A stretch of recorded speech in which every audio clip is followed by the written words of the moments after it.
오늘 본문은 흔히 칠병이어의 기적이라고 부르는 말씀입니다. 그런데 성경에는 떡 7개와 작은 생선 2마리라고 기록이 되어 있어서 엄밀히 말하자면 칠병 2마리 기적이라고 해야 할 겁니다. 하지만 사람들은 대체로 이 말씀을 칠병이어의 기적이라고 부릅니다. 이 말씀은 언뜻 보면 우리가 이미 살펴본 오병이어의 기적과 비슷합니다. 그래서 성경을 비평적으로 보는 사람들은 이건 원래 한 사건인데 어떤 특별한 목적을 가지고 2개의 버전으로 기록한 것이다 라고 말합니다. 하지만 이 2 사건을 자세히 비교해 보면 거기에는 많은 차이점이 있습니다. 그리고 예수님께서 나중에 직접 배 위에서 누룩에 대한 경고의 말씀을 하실 때 이 2개의 사건을 따로따로 언급하신 것을 보면 오병이어의 기적과 이 칠병이어의 기적은 하나의 사건이 아니라 2개의 사건임이 분명합니다. 그럼 이 2 사건에는 어떤 차이점이 있습니까? 우선 많은 사람들이 배고파하는 것을 보고 그들에게 먹을 것을 줘야겠다라고 문제를 제기한 것은 오병이어의 경우에는 제자들이었습니다. 선생님, 큰일 났습니다. 해가 저물어 가는데 이 많은 사람들의 식사를 어떻게 하면 좋습니까? 빨리 마을에 보내서 저들로 하여금 뭔가 사 먹게 해야 하지 않을까요? 이런 식으로 제자들이 먼저 예수님께 말한 것으로 되어 있습니다. 그런데 이 칠병이어는 본문 2절과 3절에 이렇게 기록되어 있습니다. 함께 읽습니다. 내가 무리를 불쌍히 여기노라. 그들이 나와 함께 있은지 이미 사흘이 지났으나 먹을 것이 없도다. 만일 내가 그들을 굶겨 집으로 보내면 길에서 기진하리라. 그 중에는 멀리서 온 사람들도 있느니라. 여기서 보면 예수님이 먼저 급식 문제를 제기하신 것으로 되어 있습니다. 또 발생 장소도 다릅니다. 오병이어의 기적은 유대인들이 많이 사는 갈릴리 지역의 벳세다 푸른 들판에 서 있었지만 칠병이어의 기적은 이방인들이 많이 사는 갈릴리의 동북편 데가볼리 지역의 광야에서 있었습니다. 그리고 시간적으로도 차이가 있는데요. 오병이어의 기적은 하루 동안에 일어난 사건입니다. 갈릴리 주변의 유대인들이 하루 종일 예수님을 따라다니다가 해질 무렵에 기적을 경험한 하루 동안에 일어난 사건입니다. 이에 반해서 칠병이어의 기적은 우리가 조금 전에 읽은 대로 사흘이 지나갔다고 말씀합니다. 예수님께서 이방인 지역을 다니시면서 전도도 하시고 병자와 귀신 들린 사람을 고쳐주셨을 때 이 놀라운 광경을 본 많은 이방인들이 계속해서 예수님을 따라다녔는데 그 중에는 3일이나 된 사람도 있었던 겁니다. 게다가 오병이어의 경우에는 예수님께서 사람들을 푸른 잔디에 앉게 하신 것으로 되어 있지만 칠병이어의 기적은 본문 6절에 있는 대로 잔디가 아니라 그냥 땅에 앉게 하셨다고 되어 있습니다. 광야 지역이었으니까 잔디가 없었던 겁니다. 또 숫자적으로도 차이가 있습니다. 오병이어의 기적은 보리떡 5개를 가지고 주님이 기적을 행하셨지만 칠병이어의 기적은 보리떡 5개가 아니라 7개입니다. 그리고 오병이어의 기적의 경우에는 성인 남자가 5,000명, 거기다가 어린이들과 여자까지 포함하면 훨씬 더 숫자가 많아지겠죠. 그러나 이 칠병이어의 경우에는 4,000명이라고 되어 있습니다. 그리고 기적이 일어난 다음에 그 나머지를 다 모았더니 오병이어에는 12바구니를 거두었고 칠병이어의 경우에는 7 광주리를 거두었습니다. 어떤 사람들은 바구니나 광주리나 다 같은 것 아니냐고 말하는데 성경은 분명히 바구니와 광주리를 구분해서 말씀하고 있습니다. 원어 성경을 보면 바구니에 해당하는 단어는 코피노스인데 이것은 손잡이가 없는 바구니로서 사람들이 주로 가까운 거리를 갈 때 가지고 다녔습니다. 그리고 광주리에 해당하는 단어는 스피리스인데 이것은 손잡이가 있는 것으로서 먼 거리를 갈 때 사용했습니다. 이러 보면 오병이어의 기적은 가까운 곳에서 온 사람들이 참여한 기적이었고 칠병이어의 기적은 멀리서 온 사람들이 참여한 기적이었음을 알 수 있습니다. 그리고 기적이 일어난 후 사람들의 반응도 사뭇 달랐습니다. 오병이어의 기적 때는 유대인들이 예수님을 왕으로 삼고자 했습니다. 이분을 우리 왕으로 삼으면 적어도 앞으로 먹을 걱정은 없겠다는 생각에서 그들은 예수님을 억지로 임금 삼으려 했습니다. 그러나 칠병이어의 기적 때는 그런 반응이 전혀 나타나지 않았습니다. 이것은 어쩌면 그 기적에 참여했던 이방인들이 설마 유대인인 예수님이 우리들의 왕이 되어줄까라는 생각에서 임금으로 추대하지 않은 것으로 생각할 수 있습니다. 그리고 오병이어의 기적 다음에 예수님께서는 건너편 벳세다로 이동하셨지만 칠병이어 기적 다음에는 예수님께서 달마누다 지방으로 이동을 하셨습니다. 이러 보면 이 두 기적은 서로 많은 차이가 있기 때문에 동일한 사건이라고 볼 수 없습니다. 그럼 마가는 왜 이 칠병이어의 기적을 성경에 기록했을까요?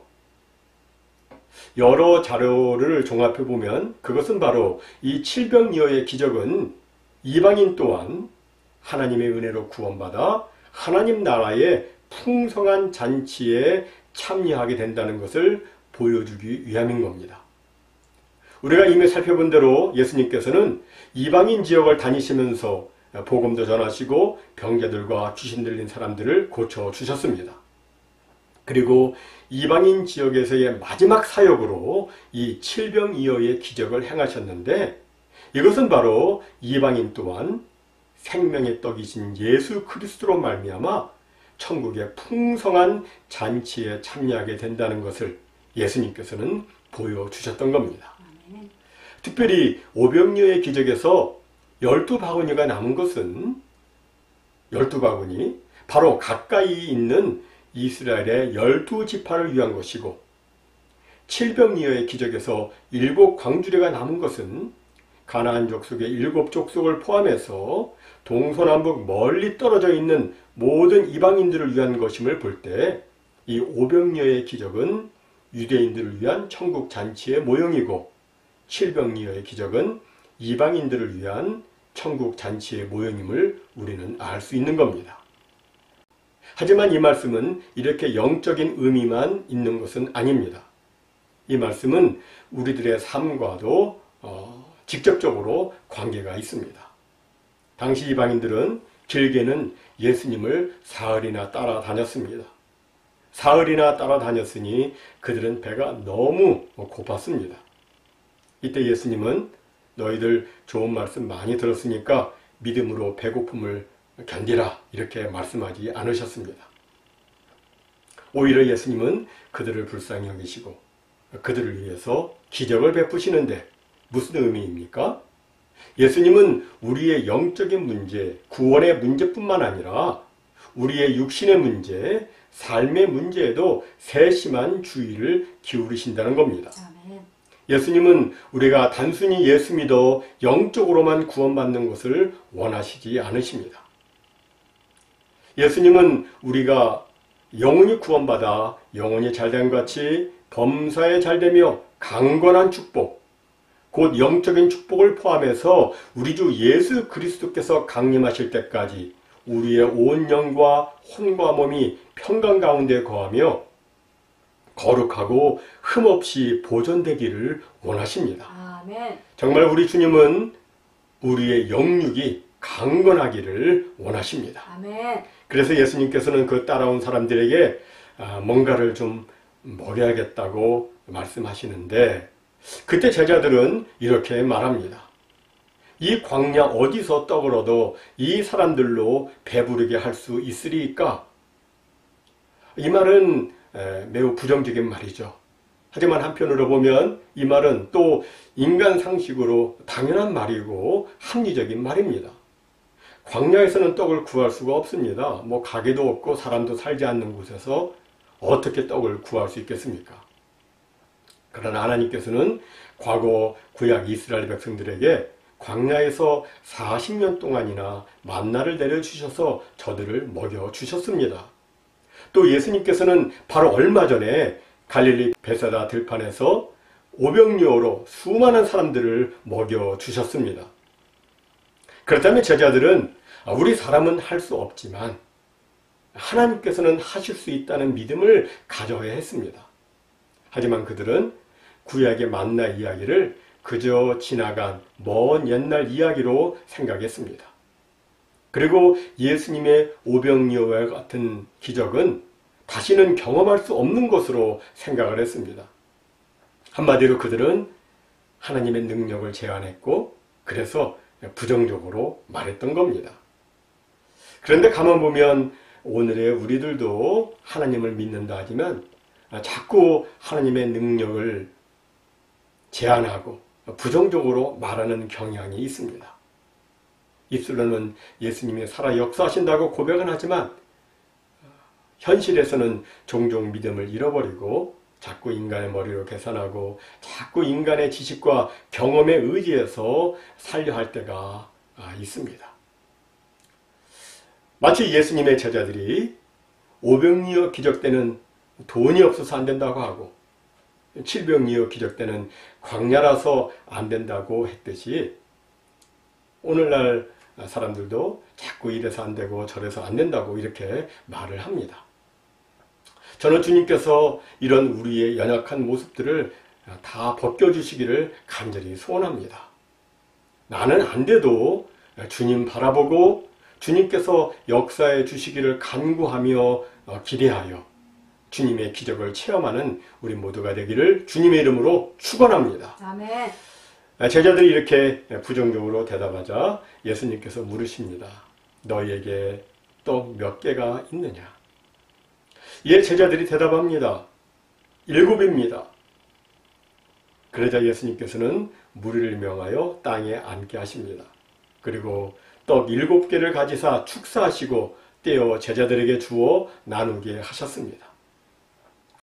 그리고 작은 생선 2마리도 그리하셨는데 정말 신기하고도 놀랍게도 떡과 생선을 떼어주고 나면 다시 떡과 생선이 다시 본래대로 생겨났습니다. 이것은 무엇을 보여주고 있는 것입니까? 이것은 그 기적을 행하신 예수 그리스도는 바로 하나님의 아들 메시아, 곧 하나님이심을 보여주고 있는 겁니다. 성경에 보면 하나님께서 베푸신 기적들이 많이 기록되어 있습니다. 그 중에서도 열왕기상 17장에 보면 엘리야 선지자가 사르밧 과부의 집에서 비가 지면에 내리는 날까지 통의 가루가 떨어지지 아니하고 병의 기름이 없어지지 아니하도록 한 기적이 나와 있습니다. 분명히 통의 가루와 병의 기름을 다 사용했는데 잠시 후에 보면 그게 그대로 다시 채워져 있는 겁니다. 또 열왕기하 4장 1절로 7절까지를 보면 이번에는 엘리사 선지자가 갑자기 죽은 그의 제자의 과부된 아내를 위해서 그 집에 유일하게 남아있는 기름 한 그릇을 가지고 이웃에서 빌려온 크고 작은 모든 그릇에다 기름을 부어 거기에 가득 채워 그것을 팔아 생활토록 한 말씀이 나옵니다. 모든 그릇에 기름이 가득 찰 때까지 그 작은 그릇에서 기름이 그치지 않고 나왔던 것입니다. 그리고 열왕기하 4장 42절과 43절에 보면 어떤 사람이 처음 수확한 곡물로 보리떡 20개를 만들고 그리고 약간의 채소와 함께 보자기에 담아 하나님의 사람 엘리사에게 드렸습니다. 그때 엘리사 선지자가 말합니다. 무리에게 주어 먹게 하라. 그러자 사환이 말합니다. 어찌 이것을 100명에게 주겠나이까? 그러자 엘리사는 다시 말합니다. 무리에게 주어 먹게 하라. 여호와의 말씀이 그들이 먹고 남으리라 하셨느니라. 그래서 떡을 나누어 주고 야채를 나누어 주었는데, 신기하게도 떡을 떼어주고 나면 떡이 또 생기고, 야채를 나누어 주면 야채가 계속해서 생겨나므로 보리떡 20개와 야채 한 포자기로 100여 명이나 되는 사람들이 다 배불리 먹고도 남았습니다. 이건 인간의 상식으로는 전혀 말이 되지 않는 이야기입니다. 그런데 여러분, 성경은 왜 이렇게 말도 안 되는 이야기를 계속 기록하고 있는 것입니까? 그것은 바로 하나님의 능력은 너무나도 크고 하나님의 하시는 일은 너무나도 신비하고 놀랍기 때문입니다. 여러분, 하나님의 기적은 절대로 바닥이 나지 않습니다.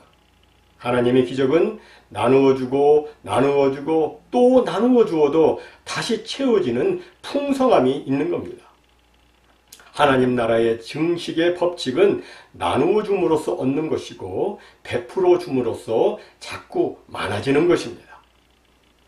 이렇게 예수님께서는 7병 2마리로 4천여 명의 사람들을 먹이셨는데, 그런데 가만 보면 예수님께서는 없는 것에서 기적을 행하시지 않고 있는 것을 가지고 기적을 행하셨습니다. 조금 전에 살펴보았던 엘리야 선지자나 엘리사 선지자의 경우도 없는 것에서 기적을 행하지 않고 있는 것을 가지고 기적을 행했습니다. 무슨 의미의 말씀입니까? 우리는 없는 데서 구하지 말고 있는 것 가지고 하나님의 기적을 구해야 한다는 겁니다. 비록 우리의 가진 것이 적고 부족해도 그것이 하나님의 손에 들려지면 하나님께서는 반드시 놀라운 기적으로 역사해 주십니다. 아멘. 하나님께서는 우리 각 사람에게 갖가지 은사와 재능을 주셨습니다. 우리의 은사와 재능, 사람마다 다 다른데 그 은사와 재능이 아무리 적고 부족해도 그것이 우리 주님 손에 들려지면 수천 수만의 사람들이 주님의 은혜를 체험하게 되고 하나님 나라의 풍성함을 체험하게 되고 또 하나님의 놀라운 능력과 기적을 체험하게 되는 것입니다. 아멘. 여러분, 하나님은 우리에게 없는 것을 요구하지 않으십니다. 너희에게 있는 것이 무엇이냐? 이렇게 물으시고 우리의 부족한 것을 들어서 풍요롭게 하시고 아멘. 우리의 작고 보잘것없는 것들을 들어서 하나님의 무한한 능력과 영광을 드러내게 해주시는 겁니다. 아멘. 따라서 우리에게 정말 중요한 것은 예수 그리스도를 믿는 믿음입니다. 광야에서도 바다에서도 그 어디에서도 능력으로 역사하시는 주 예수님을 믿는 것입니다. 주 예수님을 믿고 주님께 나를 내어드릴 때 주님의 놀라운 역사는 나타나게 되는 겁니다. 아멘. 시편 107편 8절은 이렇게 말씀합니다. 여호와의 인자하심과 인생에게 행하신 기적으로 말미암아 그를 찬송할지로다. 모쪼록 우리 모두의 삶이 날마다 하나님의 능력을 체험하는 기적의 현장이 되기를 바랍니다. 아멘. 우리의 삶이 500여의 기적을 체험하고 700여의 기적을 체험하고 또 그 이상의 기적을 체험하는 놀라운 역사가 나타나기를 주님의 이름으로 축원합니다. 아멘. 그래서 기적을 베푸시는 하나님께 날마다 감사하시고 또 주님의 이름을 날마다 크게 드높여 올려드리시고 또 주님께 큰 영광 올려드리는 이 시대에 놀라운 기적의 주인공으로 살아가는 복된 우리가 다 되시기를 주님의 이름으로 축원합니다. 아멘. 아멘.